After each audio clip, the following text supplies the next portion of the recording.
Hey everyone, Miss James here. Today I'm going to be reading more chapters of The Wild Robot. I had so many of you request that I keep this one going, so if you'd like to hear more chapters of The Wild Robot, then just keep watching. Chapter 38, The Friendship.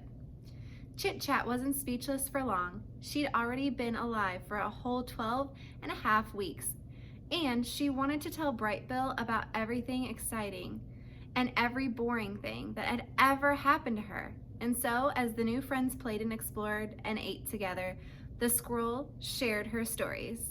I was born on the other side of the hill, and then last week I decided I was ready to build my very first dray, which is what you call a squirrel's nest, and now I live in that tree with the weird bump in its trunk, she said while the two of them kicked pebbles into the pond.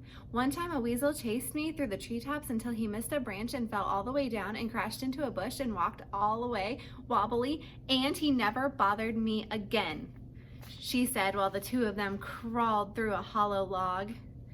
Ew, gross. I saw you eat that ant that one time. I ate a gnat by accident and I didn't like it at all. I mostly eat acorns and barks and tree buds and sometimes yummy berries that grow in your garden, she said while the two of them took a snack break. But Chit Chat was as good as a listener as she was a talker, and whenever it was Bright Bill's turn to speak, she'd keep quiet and hang on his every word. Do you know who enjoyed their conversations most of all? Our robot Roz. The protective mother was never far away. She felt something like amusement at the silly conversations she overheard, and she felt something like happiness that her son had made such a good friend. Chapter 39, The First Flight. Bright Bill had spent his entire life by the pond, and he was becoming very curious about what lay beyond his neighborhood. So one day his mother said to him, "Let us go for a walk and I will show you more water than you can possibly imagine." Roz placed the gosling on her flat shoulder and the two of them set off across the island. They marched out of the forest, crossed the great meadow, and climbed uphill until they were at the top of the island's western ridge. Before them was a grassy slope that descended all the way to the dark, choppy waves that surrounded the island. "That is a lot of water," said the wide-eyed gosling. "I'm a good swimmer, but I'm not good enough to swim across that pond." "That is not a pond," said the robot. "That is an ocean." "I doubt any bird could swim across an ocean." Waves rolled in from the horizon. Seagulls circled above the shore. A steady breeze blew up the slope. Bright Bill's yellow fluff had recently changed over a coat of silky brown feathers, and he spread his feathery wings into the breeze, and then, "Mama, look!" For the briefest moment, the wind lifted Bright Bill off the ground, but he was quickly tripped backwards and thumped into the soft grass. "I was flying," he squeaked. "That was not flying," said Roz, looking back at her upside-down son. "Well, I was almost flying. I'm gonna try again." "I have observed many birds in flight," said Roz. "Sometimes they flap their wings quickly, and other times they fly without flapping at all. They spread their wings and soar on the wind." "So I was soaring?" said Bright Bill. "Almost. There, look at the soaring seagull. It seems like she is not doing anything, but if you look closer, you will notice that she is making small adjustments with her wings and tail. I think you should try adjusting your wings in the wind like her." Bright Bill hopped onto a rock and opened his wings wide. "The wind is pushing me backwards." "Change the angle of your wings," said his mother. "Let us see what happens when they slice through the air." Bright Bill slowly angled his wings downward, and the more he turned them, the less wind pushed him backwards. And just as his wings leveled off, "Mama, look!" he squeaked as his feet left the ground. "I'm soaring, I'm soaring!" He hovered there for a second, rising a little higher than before, and then he sailed backward onto the soft grass again. The goslin kept hopping onto the rock and kept riding the wind and kept tumbling in the grass until he started to find his wings.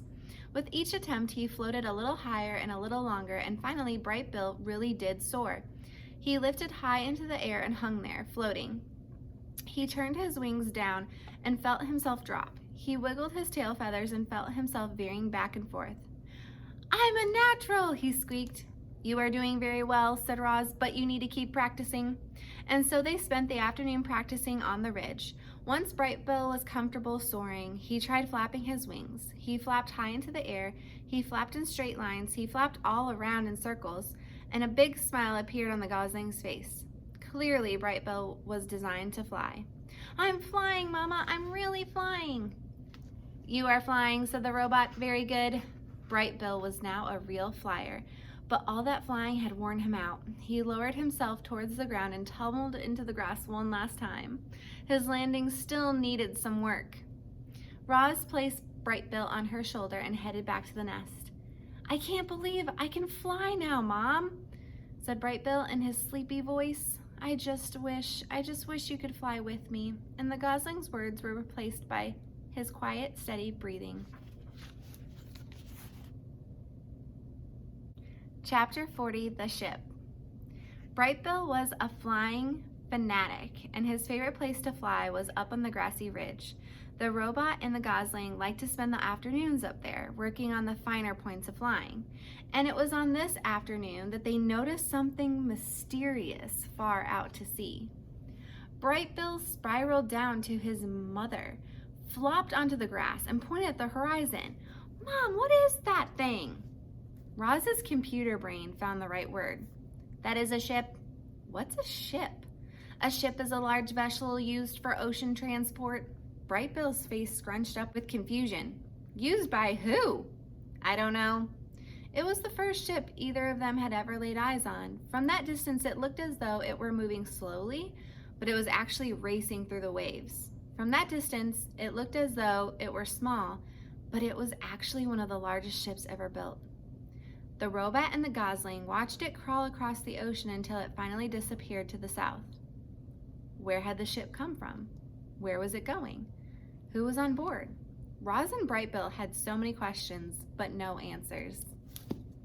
Thank you guys so much for tuning in to more episodes of The Wild Robot. I'm so happy that you guys requested for me to read more of these chapters to you. I absolutely love this book. It's a great one. And I hope to see you all next time. Bye!